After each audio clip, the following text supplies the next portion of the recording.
Hello, my friend, and welcome to, we're talking about Nmap scanning for industrial control and operational technology environments in this video. And IT, it all applies. We're actually going to look at examples from both IT and OT. So we'll look at scanning or what it looks like well, my normal home network. And then we'll actually look at scanning my test lab that I used for my master's thesis, which had a couple of programmable logic controllers or PLCs. So we'll go ahead and jump right into it. Of course, real quickly, everything we talk about is just me, myself, and I. It's not associated with any of the organizations I work for or work with. And another disclaimer that's particular for this video, the idea is that when we're using Nmap in an industrial or OT environment, that we're performing what we call active scanning. And active scanning is where we're creating network packets to put out on the wire to be sent ideally to a remote host, to an asset on the network for testing purposes. There's this idea that in especially older OT and industrial control systems is that those older systems, for many reasons, can receive that traffic and crash. They could fail. Services could come down. The entire device might reset and be completely bricked to where it has to be physically replaced. So I am not in any way, stretch of the imagination, encouraging anybody to do active scanning in a ICS OT environment. But we're going to look at what it looks like if you were. There's a much larger conversation, and that's going to be a different video about different layers of the OT network according to the Purdue model, and where we see nowadays lots of Windows machines. Yeah. We probably, in most environments, most people would probably feel it's safe to at least scan those Windows hosts and have a process to be able to respond accordingly if something were to fail. But again, that's up to your own organization, and you should only be doing active scanning, whether it's in ICS OT or even in IT, with authorization. But anytime we talk about doing active scanning in control system networks, that's where this is at your own risk. So what we're going to talk about in this video, so we're going to talk about Nmap. And then the main uses for Nmap, we use it to find different live hosts or assets that are on the network. We can use it to do a port scan to find what open ports we have on the system, which that equates then to what applications and services are running and exposed on the asset. So that's where I spend some time with most of our time there. Now, Nmap over the years has also added additional functionality, things like service scans and the scripting engine that provide all this functionality that we can use for doing other things like finding more information about those services and those applications that are running on those assets. Again, whether it's control systems or more traditional IT assets like workstations and servers. We'll even look at the scripting engine, which helps us start to find additional pieces of information, sometimes even vulnerabilities in those services and those applications. Even though Nmap is not designed as a vulnerability scanner, we're going to talk about that. And we'll wrap up with a couple of last, house cleaning details. So we'll talk about timing, speeding up and slowing down scans, which can be important in control system environments. Or we look at Nmap if you want to use the GUI interface. So that is an option. So Nmap was created by a gentleman he goes by Fyodor Gordon Lyons, his real name. You can see 1997. They just celebrated, I think, their 25th anniversary.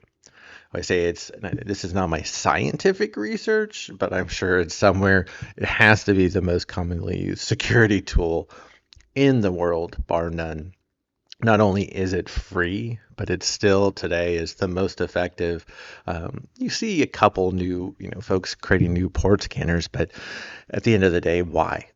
So I guess there are some niche cases, but for the vast majority of what we do, Nmap is an incredible tool, and it's everywhere. It still even comes installed by default on a Linux. A lot of Linux hosts still even today. I saw a study not too long ago. I think it was a couple months ago about they're showing high-end Mercedes that had Nmap installed on their entertainment console by default. So again, it's everywhere. You can download it at insecure.org. So that's the website that you can get it for. I don't think it's actually changed in any of the years I've been using it, and I've probably been going there for most of those 25 years. The There is a GUI based, which I mentioned earlier. So there's a GUI version of Nmap called ZenMap. So we'll look at that real quickly at the end. And then you can see the current version of Nmap is 7.94. It doesn't change that much these days. It just, I think all the functionality for the vast majority that was going to put in was put in. And we'll talk a little bit of how it's evolved over the years. You see the logo for Nmap has not evolved over the years either. So I kind of feel bad a little bit dissing on it.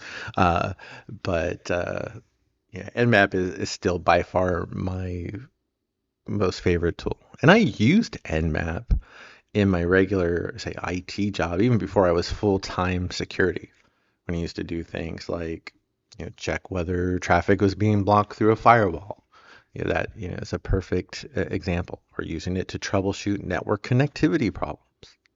And that's something that you could do in IT as well as control system environments. So we'll look at some of those examples and we'll talk about those as we go along. Now, one of the things that I had first learned and this was the first time I had gone to SANS, and this is another one of those that goes back probably 20 years ago, and it's one of the best things that I had taken to heart, so I wanted to share it with everybody, was I was sitting in Ed Scotus's course, and it was a penetration testing course. And of course, one of the big tools we spend a lot of time with in that course is Nmap.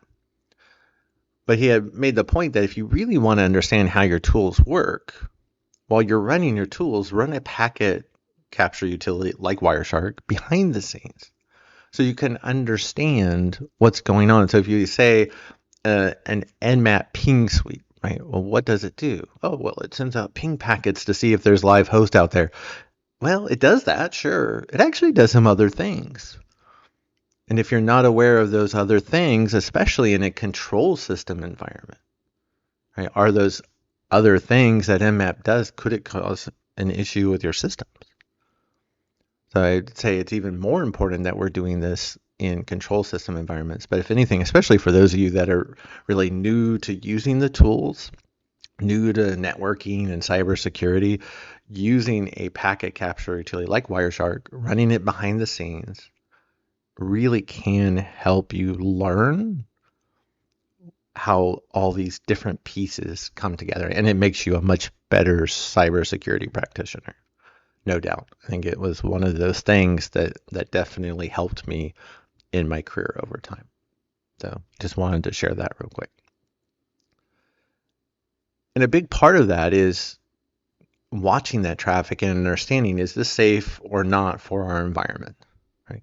If in this case I'm watching Wireshark and it's just doing some DNS request from a DNS server and it's not scanning anything, if it's not generating any active packets other than to a DNS server to do lookups, that's safe to use even in a control system environment. Right? It's not doing anything. It's not putting active packets out on the network to target your assets. Whereas here, it's part of a scan, a port scan against a remote host. Now there's a lot of red there. Red does not necessarily mean bad, but we do see, is this type of traffic where we are generating packets and we are sending it to a target, right? Is that good, bad, indifferent for our environment? In IT, we typically don't care. In OT, it's a very much different story. So let's jump into what we're looking for in Nmap with Nmap. And so I always like to start from the perspective that I think whether I'm an attacker as I first get into an environment, or a pen tester, right, with authorization, or maybe I'm a new network engineer or system administrator, and I have permission, right? Anything we do should have authorization. And I want to find what live hosts are out there. My current day job at Floor is, when I first started, we had upwards of 80,000 live hosts on the network at any time. So we had a huge base to play with, and I had a ton of fun. Now, 13 years later, so it's all kind of the same stuff. But I want to find what hosts are out there. So there's a couple of ways we can do that with Nmap, and we'll talk about those. We'll walk through those main three. We also look at, there's this idea of, well, once we find those hosts or those live assets, we want to find, well, what's running on this? What do they have exposed? What are those open ports? What are those doors and windows that we use to potentially get into the asset? And I think as a pen tester, I'm always thinking of, from an attack perspective, but also, of course, playing on that from a defense perspective as well. Once we see those open ports, right, we want to find, well, what application is running there? What service? And once I know what application and what service, maybe it's just FTP, or maybe it's a Modbus running on a PLC or a programmable logic controller. Well, what type of Modbus, right? And what type of PLC is it running on? And the list of questions goes on and on. I want that information because ultimately, especially I think as an attacker, I want to find what vulnerabilities are on that asset because I want to break into that system. Or as a defender, I want to find, well, what vulnerabilities exist on that asset because I want to be able to find those vulnerabilities and patch them or address them if I can. In IT, it's very easy typically, right, to go patch a vulnerability. In the control system world, in OT, it's very, very different. But we still need to know that the vulnerability is there on our control system assets to allow us then to make the decision based off of the risk to our unique network, right? Do we need to address this or not? So that's what we're using Nmap for. So we're using it to find the live systems or assets that are on the network. Then for each of those live systems, we're looking to see, well, what ports are open on those assets, because those ports are associated with services and applications. And for those services and applications, we want to find out not only the version number, but the vendor, the manufacturer, because then we can trace that information. We can use it to find, are there vulnerabilities here that we can use or an attacker can use? So we know we need to get those addressed. Now, if you want, there's a couple of quick start guides that I have for using Nmap. So I have one for IT. So this is the IT version. So this gives you the high level overview, and you can see it has everything from how to do the basic scans, which a lot of these we're going to talk about today, and the performance settings, which is one of the last things we're going to wrap up the section with, especially and along with Nmap output. So we're going to talk about all of this. But if you want a quick cheat sheet, you can find these at my GitHub repository. So you can just go to GitHub and it's the /utilsec. And so that's the IT version. And then there's also the ICS OT version. So it's really meant as part 2 because I don't have room for things like the timing or the performance settings as much. You can see there's information about it down below, but it's not as detailed as on the first one. So somebody called me out on that on LinkedIn. There's only so much room. Look at the first part. So there's the IT and then there's the OT version. Big part of this is the bottom middle where we're looking at all the different protocols. And we're going to come back and talk about those as well. So I do have 2 different quote unquote test networks. One, the IT test network is just my home. So we'll see mostly IoT devices and a few other things, right? And so I was mapping them all out, and then I realized, well, the whole point of using Nmap is due to the discovery. So we're going to leave it blank for now. We're just going to say, oh, okay, the IP range is 10.2.1.0/24, right? So anything that begins with 10.2.1, that's the home Wi-Fi network. And then on the OT side, I have the test lab. I'm using the test lab I had set up for my master's research that had a couple of different, or well, 3 different PLCs right now. I actually had a 4th that shorted out. Oops.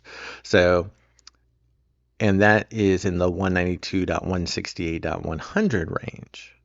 So we have the OT network we're going to be testing against, and we have some PLCs there. And then we're going to also look at the home IT network as a sample. Right? So again, going back to what are we trying to do with Nmap? So the first thing we want to do is find live hosts. Let's see, well, what's on the network? Remember, if I'm just looking at this, I know there's a network, but it's a complete blank picture. So I'm going to figure out, well, what's out there? So there's a couple of different options Nmap has. One of them is what we call DNS enumeration. So this is where we're actually not putting any DNS packets, or sorry, any active packets on the local network. All we're doing is connecting to a DNS server, whether it's internal or external, depending on if we're testing internal or external host. And we're just asking DNS, hey, do you have an IP address, or do you have a name for this IP address? And you can see this didn't work internally for my home Wi-Fi router that's also the DNS server. So I went ahead and found a range out externally that we could do this with.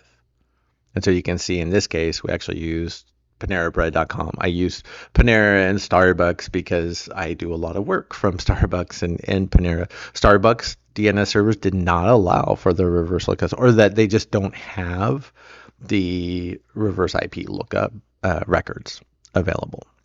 But Panera does. So, and if we run it, you'll actually see how quick it is. And there's nothing illegal in doing this at all either. Let me go ahead and expand that so you can see this a little bit better. But this is one of their main ranges. And again, we're not actually even sending any active packets to Panera other than going out to DNS and saying, hey, do you have a name for the host at 204.52.196.0? Do you have one for .1, .2, .3, .4? So all 254 options. And you can see it just takes a second. And think from an attacker or defender perspective, right? What we can use this information for.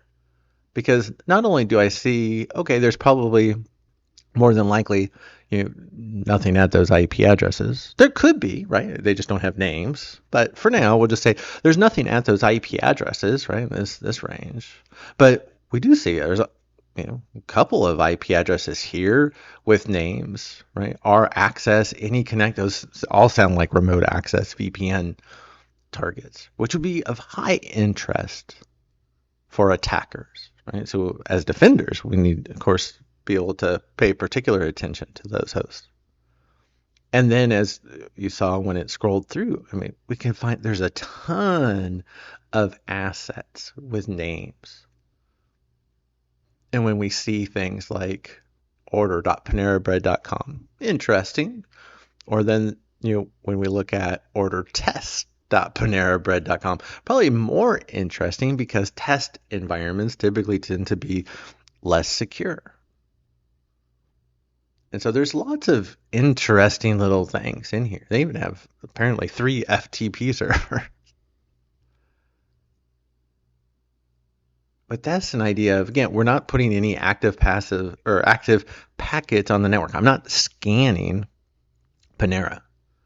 I'm just going to a DNS server saying, hey, do you have a name for this IP address? Do you have a name for this IP address? Do you have a name for this IP address? That's it. So again, nothing illegal going on here. We're just looking up DNS records. And actually, again, when you think about it, it gives us a lot of information. Now, one thing to think about is we are looking for a live host. This could be an old record, and that they just haven't cleaned up the records over time. This might be a record from 5 or 6 years ago, and this host no longer exists. So DNS enumeration is not perfect, but it does give us a starting point without generating active packets. So I do have it labeled as safe. It's the only technique we're going to talk about that we're going to say is actually quote unquote safe to use. Because when we start to get into talking about doing things like ping sweeps, and so here, and I went ahead and did a ping sweep against the same network. So in this case, we use Nmap, we specify the IP range, and then we do the dash lowercase s capital P. And this, we always say this is the ping sweep, but like I point out in the slide, right, this idea that it goes out and sends a ping packet, an ICM echo request, to each of those IP addresses that are possible in that range.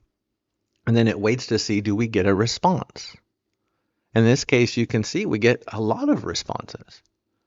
We get a response back from .4, .5, .8, .9, .10, .11, .15. What you'll actually see is Nmap, and this is where if you're running Wireshark or another packet capture utility in the background, it's not just sending ping requests. It actually does things like check to see if that host is running a website on port 80. Like, oh, well, that's interesting because, well, I think the idea is, well, what if that remote host is blocking ICMP for security reasons?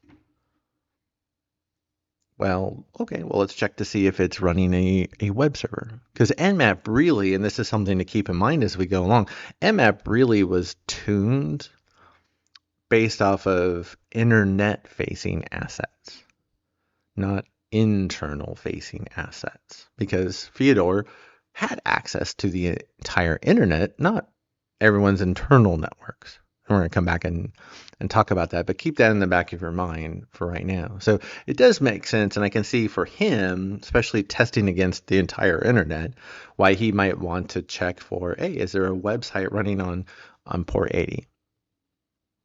Especially when that functionality was probably added 20 years ago. But you can do a ping sweep to find assets. Now, I did this also separately because it can get a little confusing. And I want to look at the differences between when we talk about a ping sweep, where we send out primarily ICMP requests to see if we get a reply.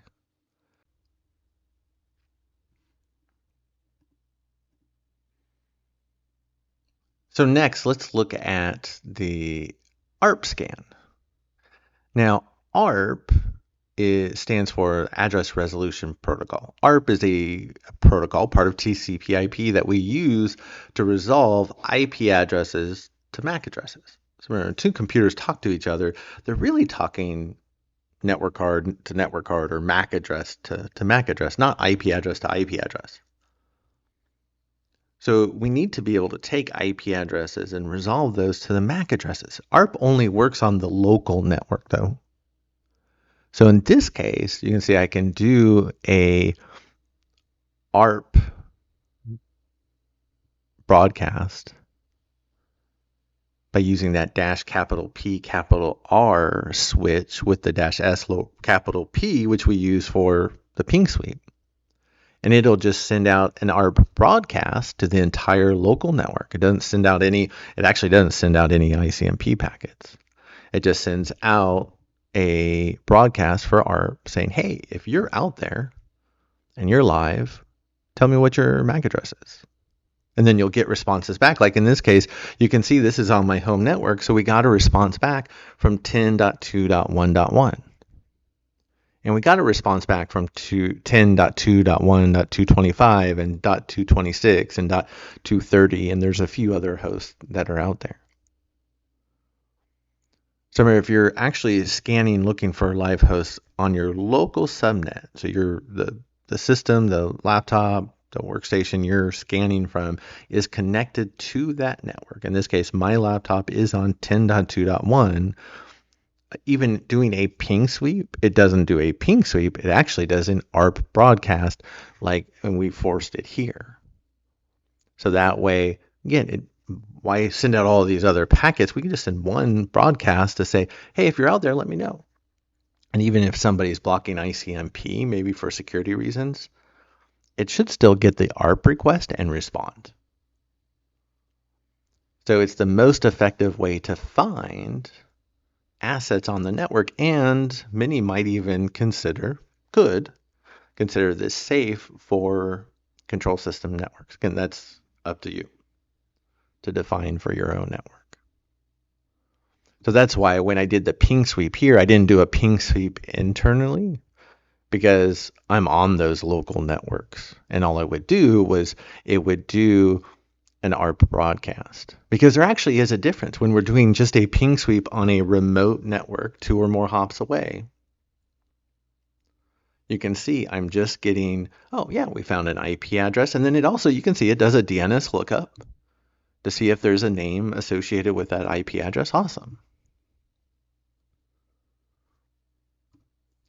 Whereas, oh, it does look different. Because remember, when we do an ARP scans, it wants to find, yes, live host, their IP addresses, but also their physical MAC address. I mean, that address that's hardwired into their network interface. And in this case, you can see on the output, oh yeah, we have the MAC addresses. So we can see, yeah, there's this host at 10.2.11, and its MAC address is CC2DE0B04277. So it's a 48-bit address that we convert to hex. And the really cool thing is, whether attacker or defender, is that you take the first half of the address and you can actually look that up in a database that's maintained by the IEEE. And the IEEE manages this database. So when a manufacturer like Intel or MikroTik, which is really routerboard.com you see here, creates a set of network cards, they actually register the first half of the address in the database. So when we scan, we can see, in this case, right, that first address is associated with routerboard.com. This is, there's probably a story there, I suspect, but the idea is, I was just going to open up a browser real quick so we can go, because if I go to routerboard.com, right, it actually will, well, eventually go to the MikroTik page. So maybe routerboard.com was a company name and they got bought by MikroTik. Not sure. It's my cable modem, right? But we look at, oh, okay, that's routerboard.com, or if we look it up, I know there's a MikroTik device of something sitting there. I can also see at .225 and .226, oh, those are flagged as Intel. Oh, okay. Typically, when you see Intel, it's usually, especially in IT environments, it's usually workstations, PCs, laptops, or servers. It could be anything else with a network interface, but it's typically one of those. Now, you can also see that last entry for .230, it says unknown. Like, we don't know what 22.1f or colon C7 maps do. Now, and this is one thing with them, they don't update frequently the MAC database. And they don't even have a way to update the MAC database that I know of, unfortunately. So you can do it manually. There's a great page also that Wireshark makes available with all those. So if you want to do a manual lookup, and you can download their file, or you can go to the IEEE. If you look up IEEE MAC database lookup, you can find the actual file.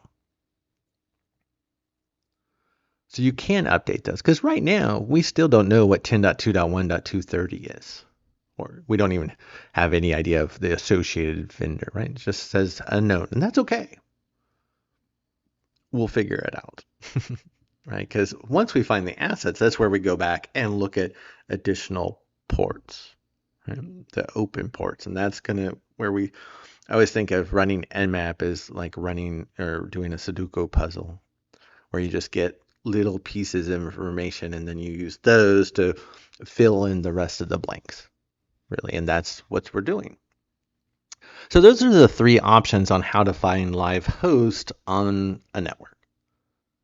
Whether we're doing the DNS lookup, whether we're doing a ping sweep, or we're even doing that ARP broadcast, what we call ARP scan, to determine are there live assets out there. ARP scan is probably the most effective and definitely the quickest. But remember, it only works if you're locally attached to that network, because ARP is limited to local network, and it's blocked by routers like any other broadcast type of traffic. Right? So keep those in mind, and we'll definitely be playing with those some more. Now, I did want to mention real quick and talking about that MAC address file, because this is, I thought, a good or really great opportunity just to take a minute to look at, right? We can find where the program or where Nmap is installed on the machine. By default on Windows host, right? It goes into C program files x86 and then go to Nmap. You can see all the other stuff I have installed on my machine. Yes, there's my Steam right after Siemens. And so here's our Nmap directory. And in here, there's a file right here called nmap-mac-prefixes. So if I open this up, and I'll just put it in Notepad, right, you can see it's just a big, long text file, right, of the first half of a MAC address and the associated vendor. So if the first half of the MAC address is 3C427E6, it's associated with edit as Cyril. I guess I could have picked a better example, right?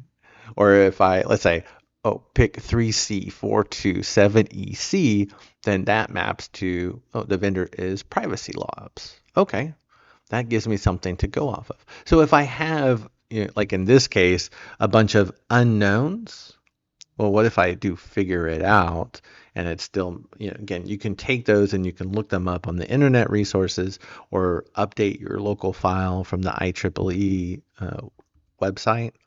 Or if you want to if you find out what that one host is and you just want to edit the file for that one host, you could do that as well. I've seen people do that.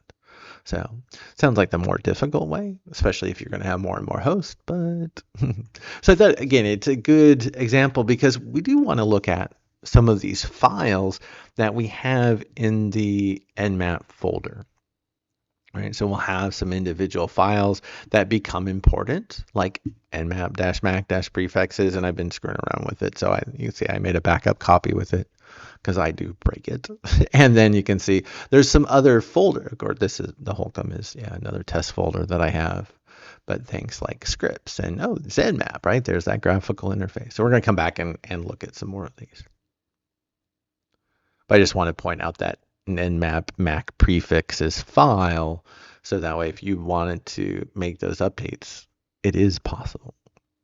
So, okay, so we've talked about finding live hosts with Nmap through a couple of different ways. Now, really, Nmap makes its money, even of course it's a free tool, but you get the most value, most functionality when looking for ports.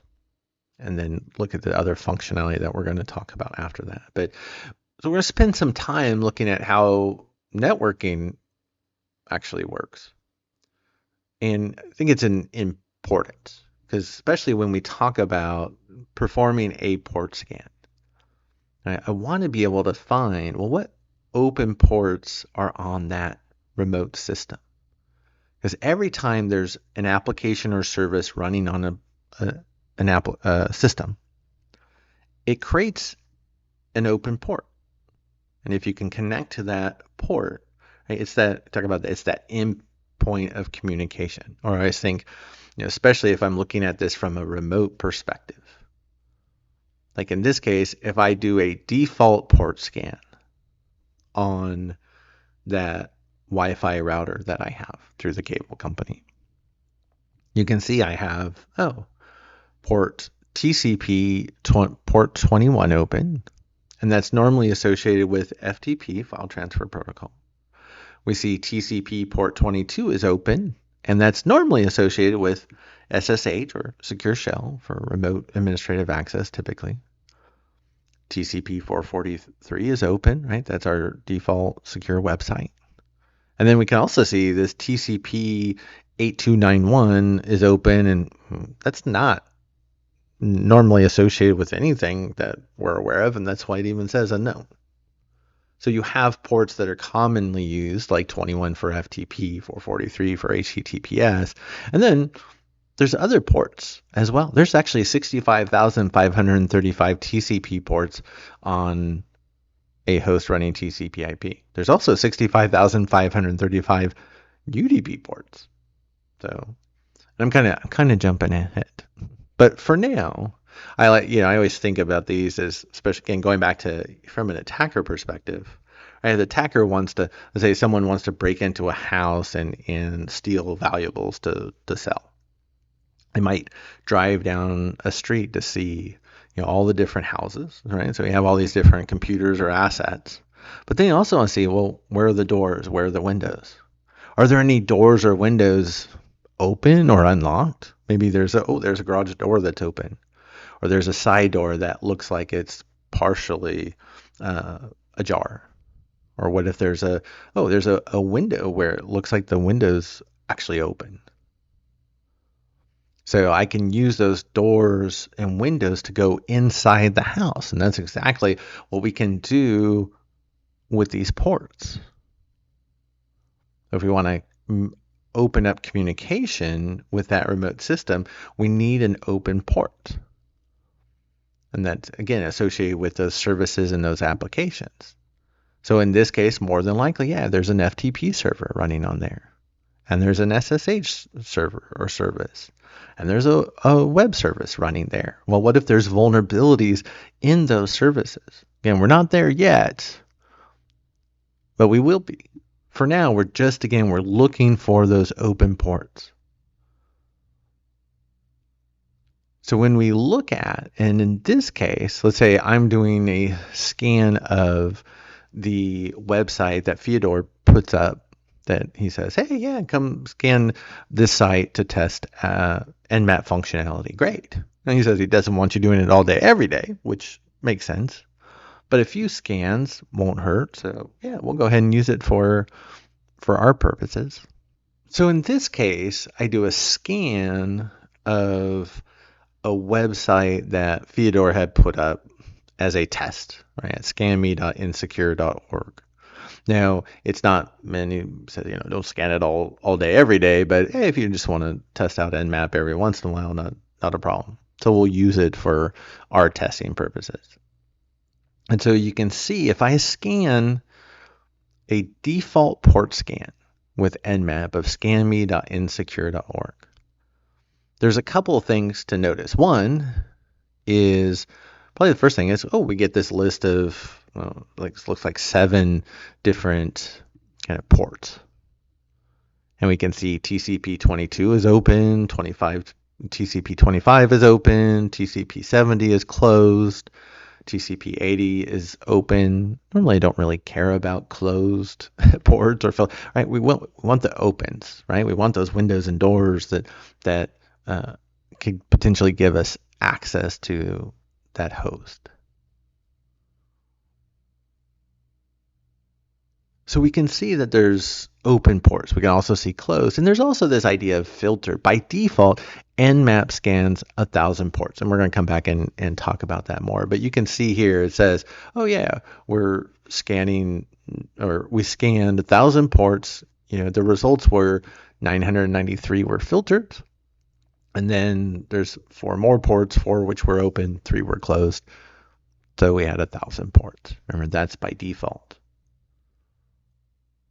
So we want to find those open ports. Again, that's the endpoint. Those are the windows. Those are the doors we're going to use to get into the asset.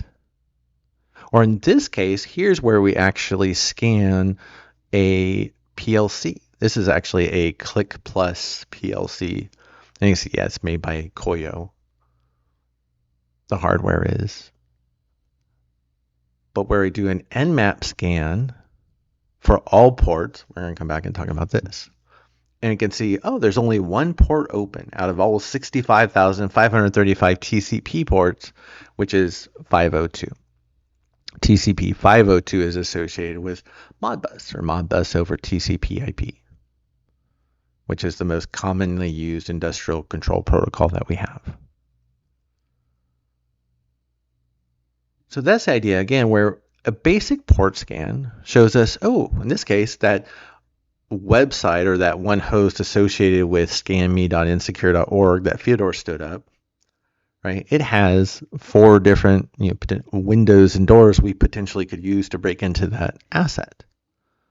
That one PLC from Automation Direct, it has 1 door or 1 window.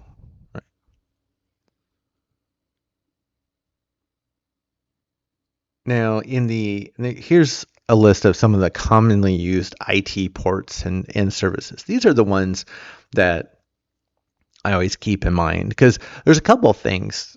One is these typically are those doors and windows that you want to see, especially as an attacker, that help you break into the system or help you understand what's there. Because especially if I'm mapping a network for the first time, I want to know really quickly, hey, especially in an IT environment, is that a Windows machine or is it a Linux box? Right? It's usually I see, Windows machine, Linux boxes.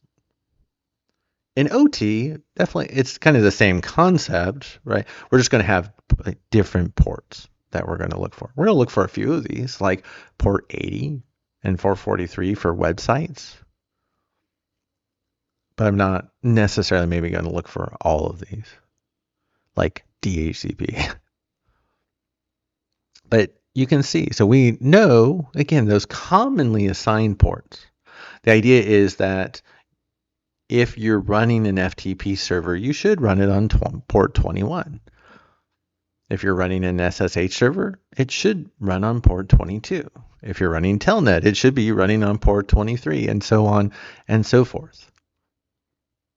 There's nothing that says you can't take an FTP service and put it on port 60,000. Some people do that because they say, we're going to hide it from the attackers. And you're not hiding anything from the attackers. It's a great thought. I get it. But you're not hiding anything. They talk about security through obscurity. Security through obscurity does not work. The attackers will find your FTP site no matter what port you put it on. Right. But those are some of those common IT ports to keep in mind. And remember, we have TCP and UDP, and we're going to come back and talk about the differences because, again, I think it's extremely important.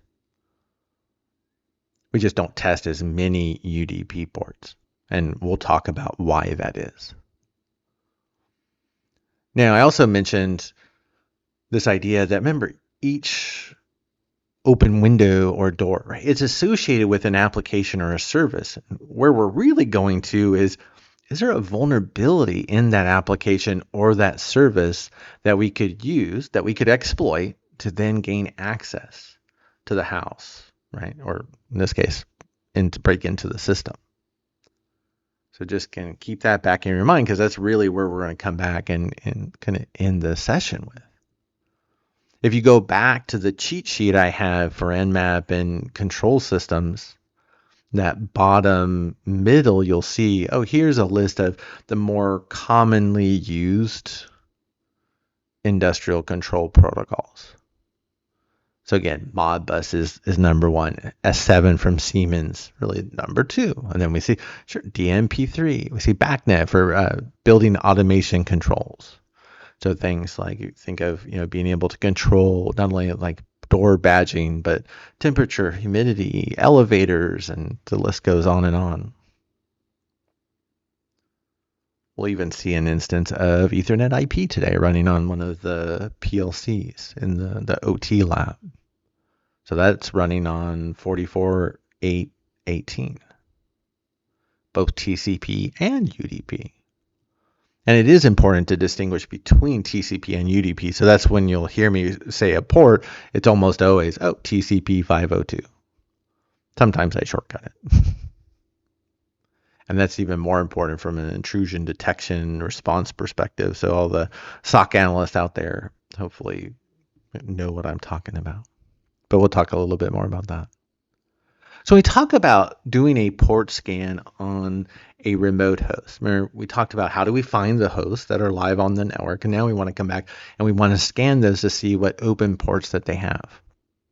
And remember, there's TCP ports and there's UDP ports.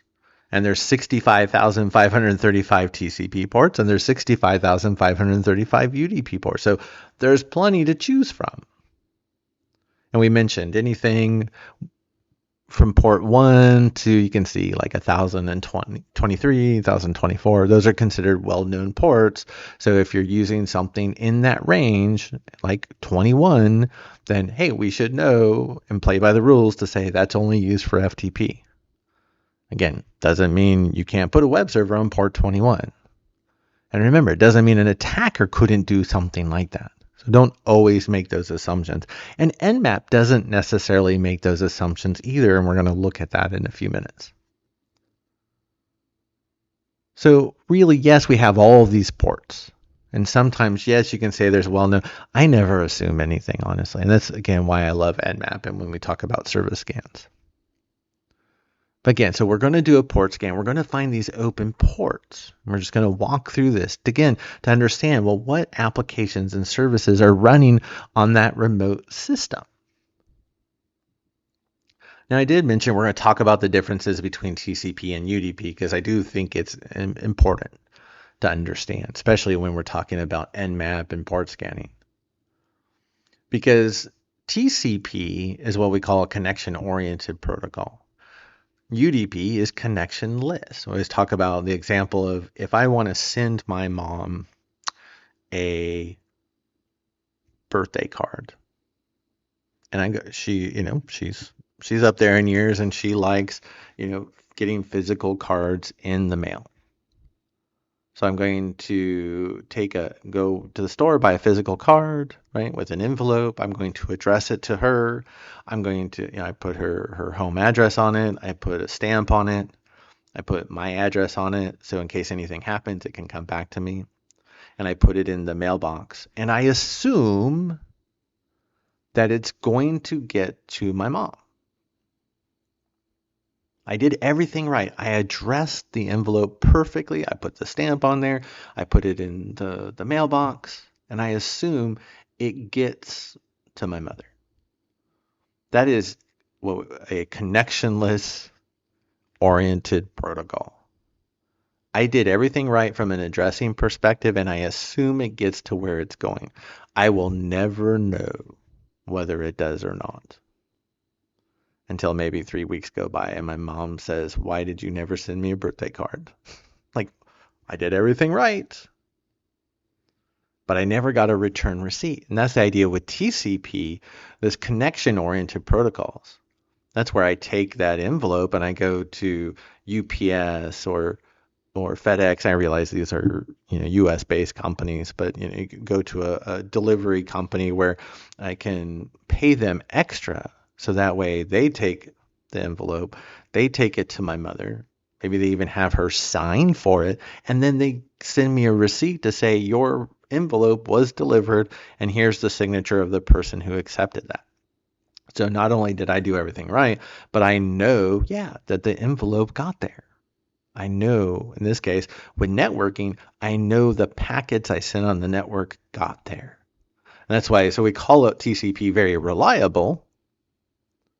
The problem is because we have all this overhead with all these receipts saying, hey, we got your packets, we got your packets, we got your packets. It's going to be slower than UDP. So UDP, there are no receipts. Can we just assume it gets to where it's going? And it probably does. But maybe every once in a while, not so much. So we say it's not as reliable, but it is a lot faster because there's no overhead of all these receipts. We got your packets, right? That's TCP. So there's different places for different protocols. Now this was more important, even 5, 10, 15, 20 years ago, as networks were not as reliable as they are today, nor as fast. Those two kind of go hand in hand. But the idea is, think of something like if I'm streaming over Netflix, or if I'm downloading a file over BitTorrent, we're going to stream those over UDP, so we don't have the overhead of all those return receipts. And like in the case of Netflix, if I'm streaming a movie and we lose a couple of packets, we're not going to notice a difference on the screen. If you drop a couple packets out of millions and millions, not going to notice. If it's BitTorrent, we're transferring files, well, we do need those packets, but the application itself, BitTorrent, is responsible for doing the error checking. The protocol is not. So that's the big differences, though, between TCP and UDP. Again, and it's going to even make more sense why we're talking about this in just a few minutes, and why it's important to understanding how Nmap functions and how Nmap works. Remember, TCP, we have return receipts. We know the packets get to where they're going. UDP, no return receipts. We just assume the traffic gets there. So when we talk TCP and being able to get those return receipts, what we have to do is we have to set up communication channels, plural, between in this case, our scanning host and our target. So we'll still say scanme.insecure.org. Because what we'll see is that communication in TCP/IP, TCP, is made up of two one-way channels, which means a host can only send. It cannot receive. So my laptop has to send to ScanMe. ScanMe has to send to me. It's two one-way streams. It's not one single connection. Hopefully that makes sense. Now, originally, if you wanted to set this up, the idea would be you would need this four-way handshake. So to allow my computer to send to that website, I would send a send packet to say, hey, I want to talk with you. I want to be able to send you data. And then the website would send back an acknowledgement package to say, okay, you can talk with me, send me your data. And they do other things like, hey, this is how much data I can understand at one time, how fast I can receive data. This is the type of error checking information we're going to use to make sure you send it appropriately. So there's a lot going on there. But at the end of the day, right, I send a send packet to say, hey, I want to send you data. Website comes back and says, oh, okay, I acknowledge that. Send me data. And this is how you do it. But again, remember, that only allows my computer to send the website data. It does not allow the website to send me any data. So we have to set up another channel for communication from the site to my computer.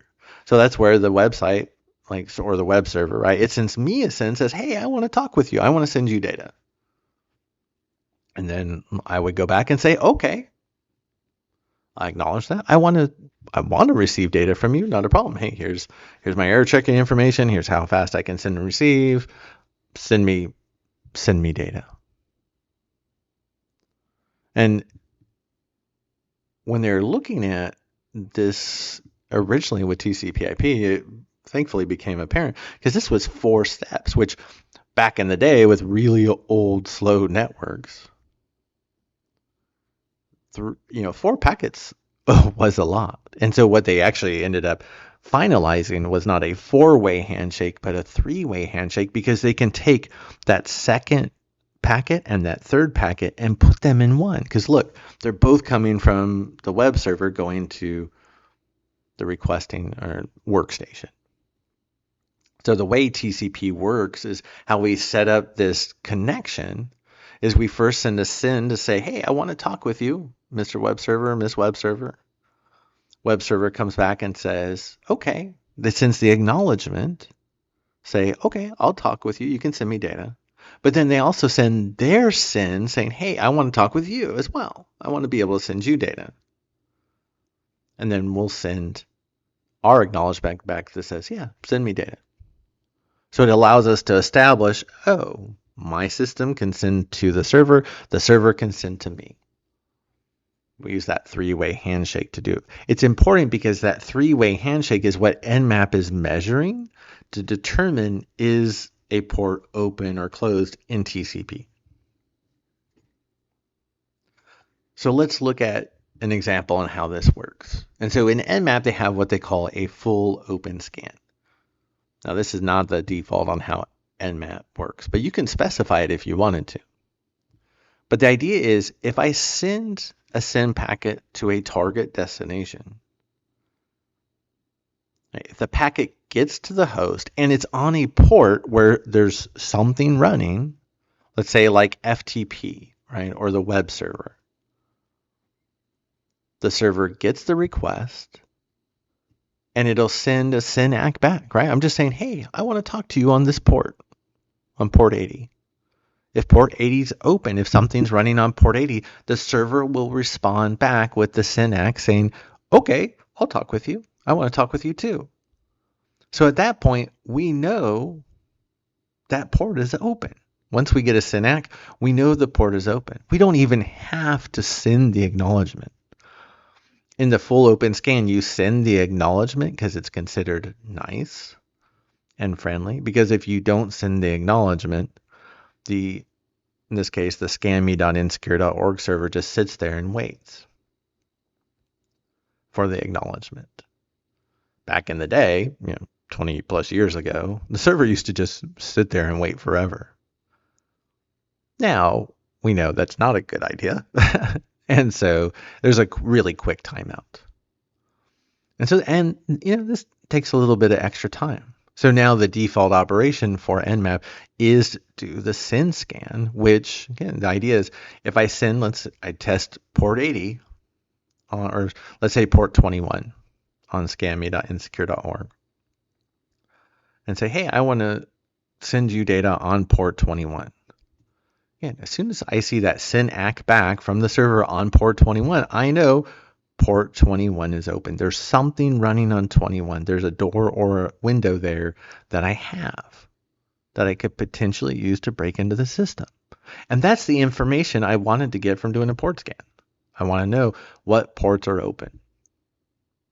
So I don't have to send the ACK, and we don't send the ACKs anymore because the server, it'll wait like maybe a split second, but then it'll just close out that abandoned connection attempt. Right, so the SYN ACK, which is the default scan that we use, we send a SYN packet to each of the ports we want to test. And every time we see SYN ACK coming back at us, we know the port's open. Right? Boom.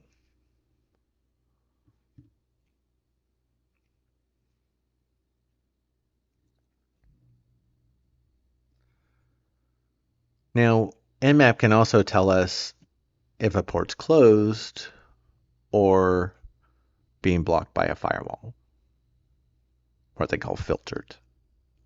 Right? Now, in a closed port situation, this is where, let's say I send a packet. Let's say this goes to port, I don't know, trying to think, 23 for Telnet, right? It's not running on that server. So I send a send packet and say, hey, port 23 on scanme.insecure.org, I want to send you data. If the packet is not blocked by a firewall and it gets to the server gets the packet, it sees the packet coming in on port 23 and says, hey, there's nothing running on port 23. So it sends back a special packet, which is a reset acknowledgement, to say, it's telling my computer, hey, you wanted to talk with port 23 on me. There's no port 23 open. It's like, oh, okay, well, that's nice.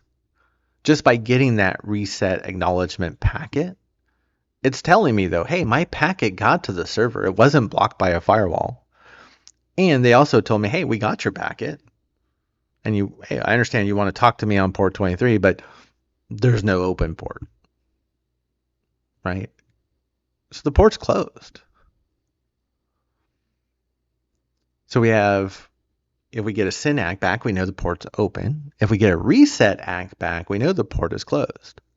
The other situation, again, is where, well, what if there's a firewall sitting between me and that site or that asset that I'm scanning? I think most firewalls, if I send a send packet, the firewall just drops it, and that's it. And we just sit and we wait. And we wait. And we wait. Now, we're not going to wait indefinitely, right? We're just going to, if we don't get a response within a reasonable, normal amount of time, we're going to come back and say, you know what? The port's filtered. Now, sure, there could be some type of performance issue, but realistically, yeah, if we're just sitting there and waiting for that response to come back, we know that it's the the packet is being blocked. It's either a firewall on their end blocking inbound or outbound communication, or maybe it's even a firewall on our end. We just didn't realize it, or somewhere in between. We just know there's a firewall somewhere between us and them that's blocking the traffic. So again, with open, if I send a send and get a send ACK back, we know the port's open. If I send a send and get reset ACK back, it knows, hey, we're actually communicating with the server. It's getting the communication. There's no firewall. And it's telling us, hey, there's just nothing running on this port. So it's closed. And then if there is a firewall and it is blocking that traffic, then, right, we're going to send our send packet and we're just going to be sitting there waiting and not getting anything. So after a normal amount of time, we just say, okay, the port's filtered, which means it's being blocked by something.